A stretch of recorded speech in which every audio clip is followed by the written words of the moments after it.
Okay, this is a quick warning. This video might get really dorky because this video is gonna be in two parts. The first part is gonna be me doing a little quote along to the Dune Part 2 trailer 2, just because I have watched that trailer so many times. You know, I'm gonna use this as an opportunity for me to like flex my my voice acting, my voice impressions of Timothy Chalamet and all that kind of stuff. We're bringing out the good old shotgun microphone just to get some more crispiness, more clarity into the audio. And then the second half of this video is going to be me talking about Dune Part 2, whether or not it's going to get delayed into 2024, whether they should delay it into 2024, and all that fun stuff. The thing that I find funny about that main trailer is that I actually think it's better than the first trailer, which is funny because when that first trailer came out, I thought that the first trailer was incredible. Then the second trailer came out and I was like, oh, I kind of prefer the first trailer. But that was only just because I'd seen the first trailer so many times. And when I went to go see Oppenheimer for a second and third time, the second time round they played the first trailer, and then I went to go see Oppenheimer again in IMAX, and I thought they were going to play the main trailer, but they didn't. They played the first trailer again. I was like, God damn it, I want to see this trailer on the big screen because it's incredible. Hold on, let me just put on the Duke Atreides signet ring because not flexing or anything, but I have the Ducal Atreides signet ring. There we go. It's funny, I can only wear this ring on my ring finger, which is also the finger Oscar Isaac uses when he wears the ducal ring in Dune Part 1. But Chalamet wears the ducal ring on his index finger, and I can squeeze it on, but if I leave it on for too long, I'm gonna cut off the circulation to my fingers. Like, I have fat fingers but small hands. And not to brag or anything, but this is like 1 out of 500, and it's kind of rare, and it's like, you know, Let me flex about it. It's kind of cool. It's one of my prized possessions. Anyways, I'm waffling now. Let's get into this. This world is beyond cruelty. You've been fighting the Harkonnens for decades. My family's been fighting them for centuries. They were massacred alongside my father. Your father didn't believe in revenge. We believe in Fremen. Let me fight beside you. Reload! Yeah, he said that. I got that. Thanks. I won't be fighting for him. I'm fighting for my people. You young pup. Do you believe in Paul? There are sons. The prophet, why is that a bad thing? Use it. Because all my visions lead to horror. Because you lose control? Because I gain it. Johnny, do you believe in me? Paul Atreides is still alive. Deal with this prophet. Show me who you are. Your father was a weak man.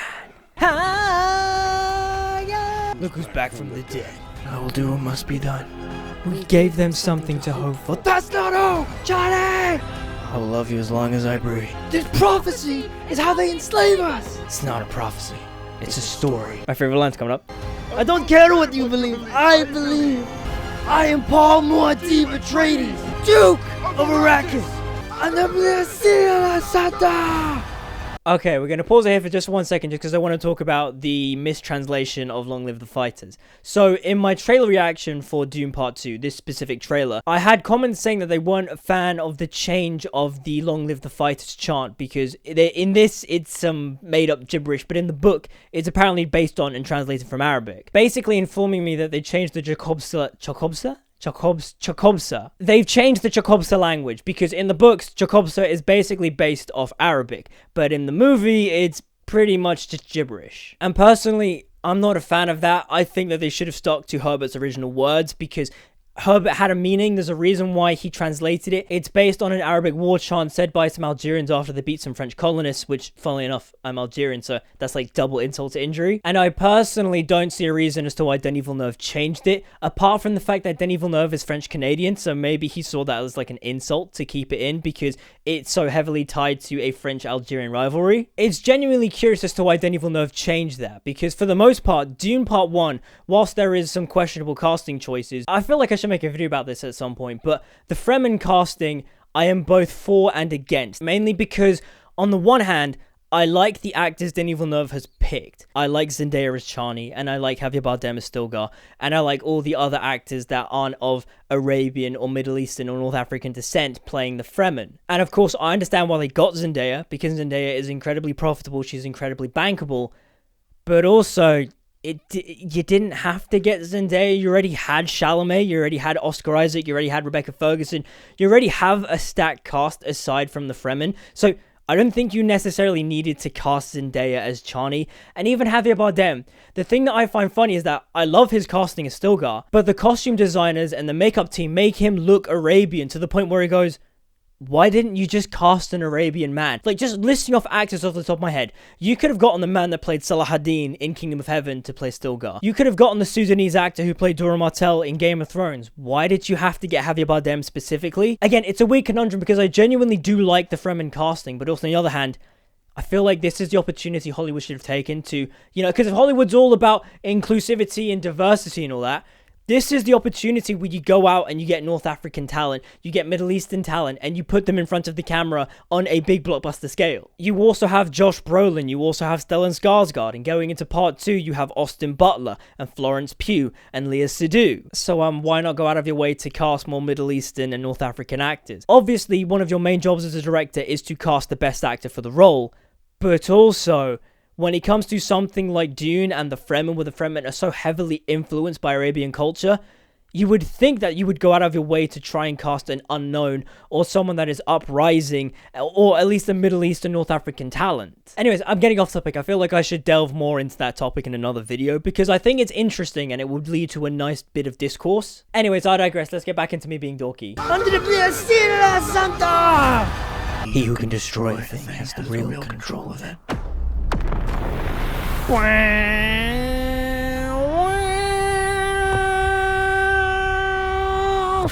Okay, so that was dorky. Anyways, let's talk about Dune Part 2 and the potential of it being delayed, because as of right now, the Writers Guild of America and the Screen Actors Guild of America are on strike, which means that aside from film and TV productions being shut down, that also means casts cannot promote their upcoming films. And in the past few weeks, there has been some conflicting information to where it seems like Warner Brothers is waiting until September to decide whether or not they are going to push Dune Part 2 into the spring of 2024. But then also an interview with the CEO of IMAX has just come out to where the CEO of IMAX is quite confident that Dune Part 2 won't move, purely for the fact that Dune Part 2 has a 6-week chunk designated specifically so it can be shown in IMAX. And that in itself is incredibly rare because apparently IMAX turned down showing the Marvel so that they could keep screening Dune in IMAX for more weeks. And it's funny because when it comes to the topic of Dune Part 2 being delayed, I am both for and against it. Now, the main reason why I am for Dune Part 2 getting delayed is purely for the fact that I want to see this press tour.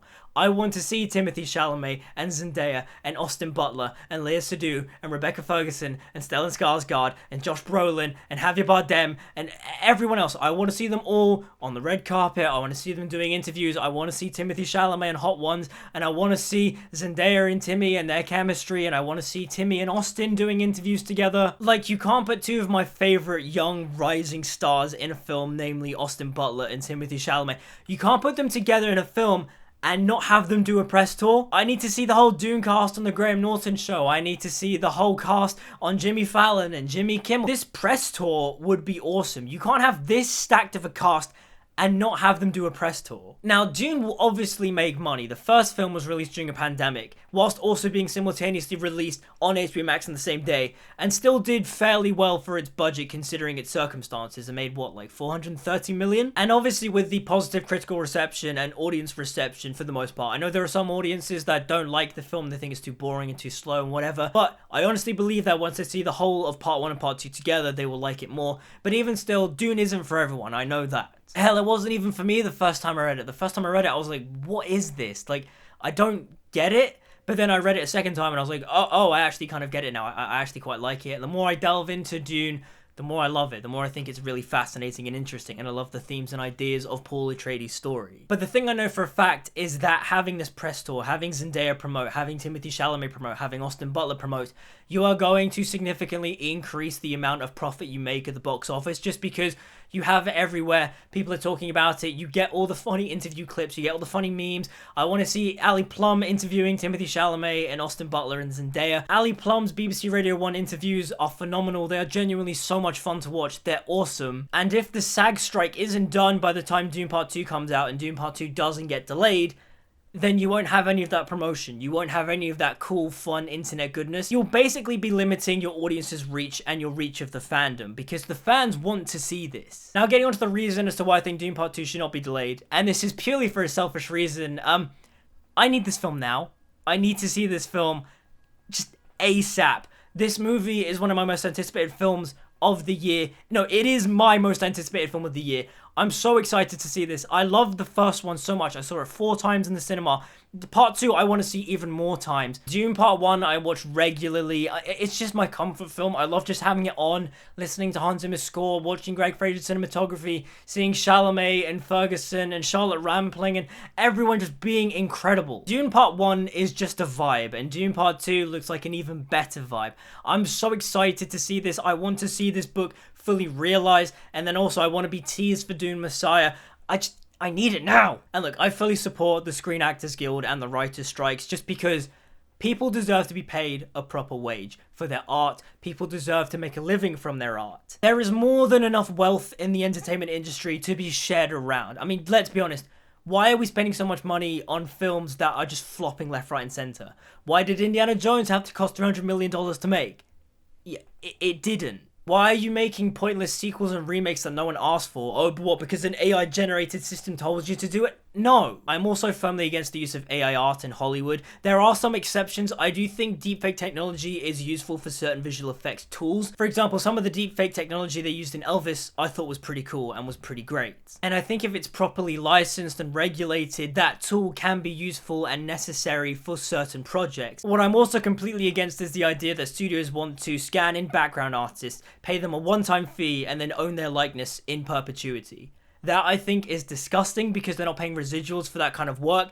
I think that is silly and just dumb for the project. If it's a one-time fee for the project, that makes sense. That's cool. But to own their likeness forever so they can just use them in any random film and not pay them for it, that's silly. That's disgusting. And when it comes to the SAG strikes and the WGA strikes, I'm in support of them, but also I feel like we are nearing the end of it, potentially, because studios are now approaching the table. Studios can't generate anything. You listen to things like the Warner Brothers call and the Disney's conference call, where they're talking to their board of directors. They can't really brag about anything because they aren't really generating anything. Everything they're saying is just twisting words to make it seem positive, but in reality, they're struggling because they're not producing or making content. And so, as reports have shown, they are coming to the table. It's just that they need to let go of the idea of AI art. For example, AI script writing, dumb.